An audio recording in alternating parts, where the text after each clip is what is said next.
direction of focus. November 24th.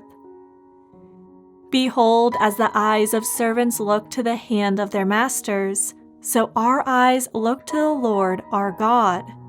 Psalm 123:2. This verse is a description of total reliance on God.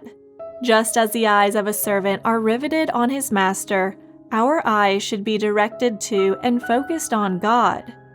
This is how knowledge of His continence is gained and how God reveals Himself to us. See Isaiah 53:1. Our spiritual strength begins to be drained when we stop lifting our eyes to Him. Our stamina is sapped not so much through external troubles surrounding us, but through problems in our thinking.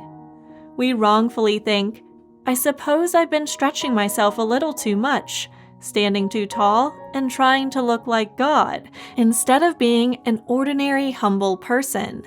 We have to realize that no effort can be too high. For example, you came to a crisis in your life, took a stand for God, and even had the witness of the Spirit as a confirmation that what you did was right. But now, maybe weeks or years have gone by, and you are slowly coming to the conclusion, well, maybe what I did showed too much pride or was superficial. Was I taking a stand a bit too high for me? Your rational friends come and say, don't be silly. We knew when you first talked about this spiritual awakening that it was a passing impulse, that you couldn't hold up under the strain. And anyway, God doesn't expect you to endure. You respond by saying, well, I suppose I was expecting too much. That sounds humble to say, but it means that your reliance on God is gone, and you are now relying on worldly opinion.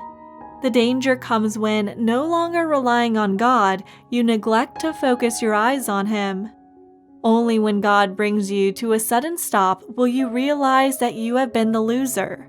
Whenever there is a spiritual drain in your life, correct it immediately.